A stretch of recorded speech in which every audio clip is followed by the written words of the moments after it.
Hey, what's going on, my friends? Welcome to my YouTube channel. My name is Victor, and today I'm going to talk about living your life after having a Kundalini awakening. In some parts of the world, the idea of Kundalini and going through a spiritual crisis, a spiritual awakening, is more accepted. However, where I'm from, here in the United States, as well as many other parts of the world, it's a lonely journey. There are a lot of very legitimate issues and complications to contend with and deal with, while at the same time, life does not stop. Many people who find themselves going through a Kundalini awakening have jobs, families, obligations, and again, life doesn't just, it can't be put on hold. And yet you're going through such a demanding process on all levels, mentally, emotionally, physically. You're processing a lot of realizations about yourself. You're having very unusual experiences that you can't go to doctors for help, and most people can't even talk to their family about it because they realize that their family's just not going to get it. They're not going to understand, and if anything, it's going to make them concerned for your mental health. I was in this exact same situation about 10 years ago now, and I know what it's like, and today I'm going to talk about some things you can do to manage your situation effectively, because again, opting out of life for most people is not an option, so that leaves you with the only other option, which is to do your best, and that's what I'm going to talk about, things you can do to manage the process and the symptoms while going through your regular life.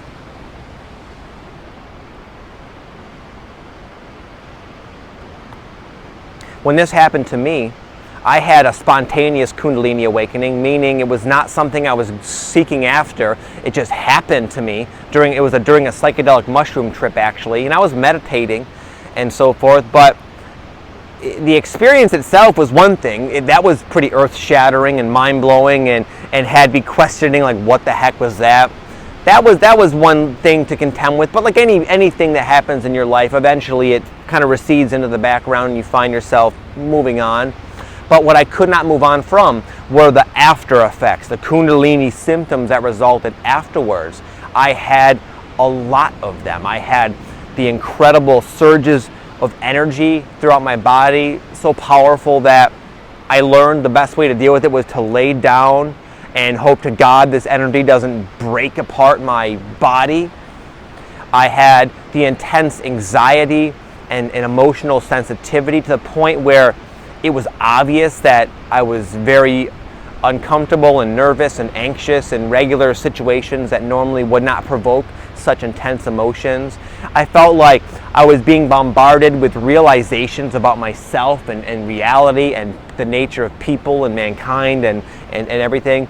And that was like so paradigm shifting for me psychologically, and yet all the while, I could go on. I have other videos that if you're on the fence about if you've had a Kundalini awakening, I'll leave a card somewhere in one of the upper corners that I have other videos that describe in more detail the Kundalini awakening symptoms. I won't get into that. But nonetheless, all these things I was going through, and I was completely alone. There was nowhere I could turn. And for a good portion of it, not a good portion, but for a part of it, I wasn't even aware that I was going through something that's actually positive. A Kundalini awakening is extremely positive and offers you many life-changing benefits. But the symptoms can seem the opposite of that. So not only was I going through all that, not only was I completely alone in this, but I was freaking out. I actually went to doctors and psychiatrists and scoured the internet, and I was trying to find out what the hell was happening to me. I couldn't find any answers until fortunately one day I found on the internet, I don't know what it even was now, like a blog article or something that started to talk about Kundalini awakenings and Kundalini energy, and it was like, oh my goodness, that's it. So anyways, I'm going to get into the video now. That was kind of my introduction. So the video is going to consist of about 5 things I believe that I learned that help immensely with the situation of going through a very intense spiritual awakening while having regular life obligations. Number one is to develop your understanding that you're not going crazy, that you're actually going through something freaking amazing. But it's one thing to read a little blog article, and then there's a momentum of the worry of the mind that tends to take over and quickly pick apart what you read, and that doesn't help you. But what I did is I trained my brain to know that this was what was happening to me. Because deep down in my heart, I knew.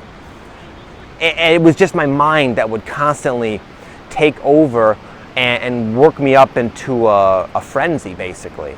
So what I did is I read a lot of books. At the time I was going through this, there was a little bit on the internet, but not very much at all. So I read about a half a dozen books. In fact, I'm going to list my 3 favorite books that helped me the most right now. I have them written down. Well, I think I know them. Number 1 is by an author named Greenwell, and I believe the book was The Energies of Transformation. And I'll leave links down below to where you can get these on Amazon if you want. Energy of Transformation. Greenwell is someone who actually works with people going through spiritual awakenings, and she has a few books out there actually. I read the one I mentioned. It was very helpful and awesome. I read another one called Kundalini Rising, which is where there's a bunch of different people that talked about their own perspective about the Kundalini awakening. Some are psychologists, some psychiatrists, doctors, and so forth. It was a while ago. I don't recall the other professions involved. And then there was another one, this is like a more famous one by, I believe, Gopi Krishna. It's an autobiography, and he had a very extremely intense case of a Kundalini awakening, and it's just his autobiography.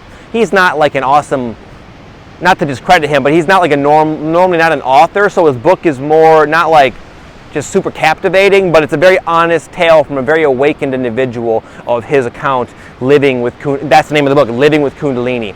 I recommend those 3 at least. And if you read all those books, or whatever books resonate with you, there's probably a lot more now, then you will really start to embed into your mind that you'll train your mind to not worry so much. That's exactly what happened to me. Even though I couldn't talk about it, I knew, because I had enough of an absorption of other content that resonated so deeply, that it helped me shift my perspective on my experiences, even though they were kind of challenging at times.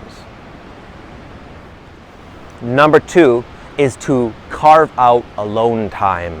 Time to do nothing. Time to allow yourself to process what's happening. There's a lot going on beyond the surface level symptoms. There's a lot going on within you, a lot of internal changes at the core level. Your concepts and understanding of things, everything, they're crumbling down, and they're leaving a void of, like a baby who looks at the world completely like there's just so much to, like you're re-going through that adolescent childhood sort of phase where you're rebuilding your concepts and your mental framework for observing reality in your life and the self as your other maybe long and firmly gripped concepts shatter before your eyes. And all the while, you gotta be to work by 9, you gotta pick up the kids from freaking soccer practice after work, you're tired, all sorts of shit's going on. So give your time to process. At all junctions, at all different situations, living situations, when I was going through this, I had that. I created that. In the beginning, it was like this little office space area where I had my computer, and it was kind of my own little space in my house. Other times, when I moved, it was a little bedroom I had where I would set up a little desk, like an altar kind of, with my crystals and tarot cards and whatever. That's my stuff. Put your own stuff, my books. And anyway, I would have a place, a location in my house, somewhere I could go to easily and be alone and just able to be where I felt safe and secure. And when you create that space in your house, you will come to associate it with feeling safe and secure. So no matter what's going on in your day, you can always return to your sanctuary for a bit of peace of mind. Some people would say, you know what, I don't have that. I live with crazy people. Then you go out of the house and create that. I've been in that situation too. Then there was times that I would walk through a cemetery that was near my house. And the cemetery, even though there's a bunch of gravestones and people thought it was maybe a little weird, it had nature and it was peaceful. I would go there in the winter, in the summer, it didn't matter. That place began to represent tranquility, or at least a lessening of my stress to me. In fact, many of my earlier videos were shot at that cemetery. Number 3 is do a lot of self-care. This is a kind of a broad topic, and I talk more deeply about this in other videos, but self-care is essentially saying to acknowledge that you're going through a process that is very demanding on all levels, and then to act accordingly. If you are a professional athlete training and you're waking up and doing 3 hours in the gym 5 days a week or 6 days a week for a competition, those athletes, they spend a lot of time resting. They'll dunk themselves in freezing cold water to soothe their muscles, or they'll go and they'll get a massage and acupuncture, and they'll do a lot of stretching and foam rolling, and they drink a lot of water and eat really healthy. Pretend you're one of those athletes, because what's being demanded of you is very comparable. But if you just try to deny that, like I once did, you're just going to constantly be burning out time and time again. You have to really take it very seriously, and again, fully accept what you're going through and then act accordingly. Some of the favorite things I would do, one of them being the most simple that anyone can do, is just lying down and doing nothing. Even 10 minutes of lying down, not focusing, not trying, not doing, not contemplating, just being, you'd be surprised at how rejuvenated you can feel. I would try to get as much sleep as possible, even though that's it's one of the issues and complications. Sometimes you don't sleep very well at all. I would go for long, slow walks. Even though I felt tired and I didn't want to, the walks would always help me and ground me, and it was time for myself. I also just tried to eat really healthy, and I just try to treat my body very nicely and with a lot of care and gentleness as I kind of eased through this transformation. Number 4 is, if you need to, get support. There was a couple of times I reached out and I had like a spiritual counseling session with a couple of different individuals. One of them was more long-term. This wasn't really available to me now, but from my understanding, there are like Kundalini Awakening Facebook groups. Just join communities, which are now available online, that you can talk to people with, that you can spill out what's going on with you and not be judged, and probably, maybe if you're lucky, given some practical advice that is helpful to you. And sometimes seeking out a professional is wise too. That Bonnie Greenwell, the author of that book I recommended, I had a session with her, and even it was just a 1-hour session on the phone, and it helped me immensely. Just the knowing that this person knew what I was going through, and not only that, but she felt real confident and unshaken by my experience, and had some pretty practical tips to help me. Another guy I would do like flotation therapy. It's like it's a sensory deprivation tank. Who's also kind of a Kundalini guy who's gone through an awakening, and his advice and just presence was just invaluable to me. So if that might not be an option for everybody, I realize, but if it is, then that's certainly a worthy investment. There's just something about connecting with somebody who knows what you're going through and has been through there. So that can be very helpful as well. Support in some way. Seek out people that you can relate with. It's likely going to be way outside of your friends and family and coworkers and that sort of thing. Maybe not. Maybe you're blessed to have someone in your life that you can talk to, but this is oftentimes not the case. These next 2 tips are going to be a little bit counterintuitive, and they certainly aren't blanket suggestions for the spiritual journey as a whole. Rather, the temporary experience of when your Kundalini energy is just flooring you and taking you way out of the game, and you're really struggling to make it to work and be around people and be around your family, where it's just like, and then the symptoms are kind of off the chain. It's not always like that, but there are periods for some people where it is. In that case, you want to kind of, in a sense, do the opposite of what is typically suggested. So rather than eating really healthy and pure, like I mentioned, it sometimes can be very wise to eat very heavy. In fact, I work with somebody who's going through this exact case, and she's in this exact same situation. And the other day we were talking, she mentioned that she ordered a pizza, and she's trying to eat healthy while we're like writing her workout programs and stuff, and she's cleaning up her diet, but because it was so intense, she just had the thought of wanting pizza. She gave into it, and she said she felt 1,000,000 times better. And I can relate to that as well. That would be the same experience. Not to be taken too literally and as an excuse to go crazy with the junk food, but there are times that that heavy, unhealthy food can suppress that energy when you feel like there's an overload of it. And then also, sometimes it can be helpful to do the opposite of meditating and just distract yourself. Watch some freaking TV, anything to get your mind off it. Because again, the really uncomfortable symptoms are temporary, they don't last. And sometimes there is something to be said for a little mental vacation. Not to be abused, obviously. Use your own common sense and personal discernment in this situation. But it's something that when you're really suffering with this, sometimes it just makes it worse when you meditate. In fact, I have a guy I work with who has, he's recovering from a brain injury. And he's in a situation where he's in a lot of nerve, a lot of pain. And he was saying that meditation actually makes it worse because he becomes more aware of it. So it just makes it like a louder, buzzy, more intense thing. So again, don't feel guilty if you feel guided to do what I just said, because sometimes that will be the case. Lastly, this is like 5 or 6, 7 things I realized. I know I said 5 in the beginning, but lastly, get excited.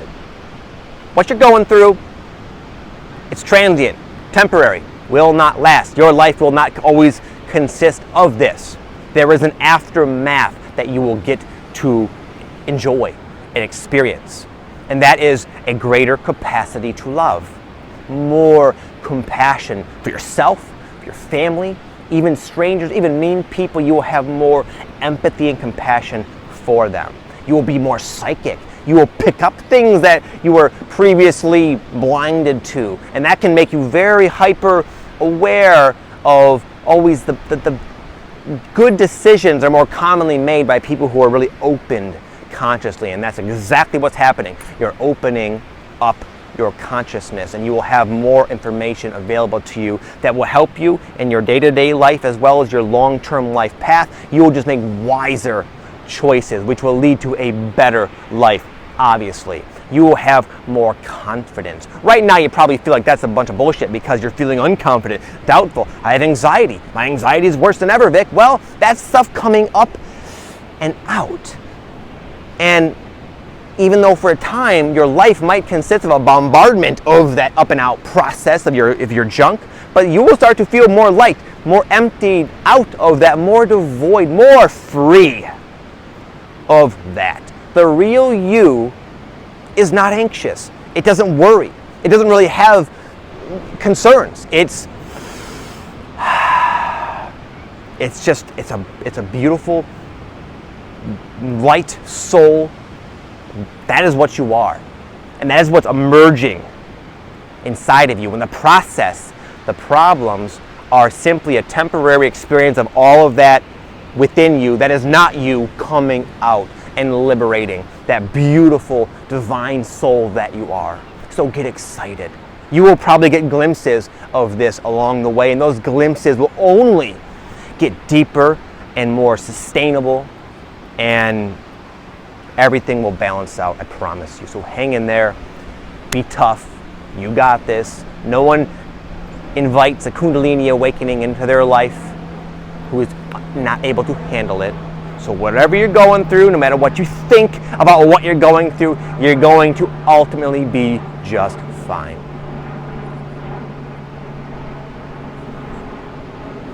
Thank you for watching, my friends. I hope you got something out of this video. I will speak to you in tomorrow. I'll be here tomorrow. Peace out. Have an amazing day. Namaste.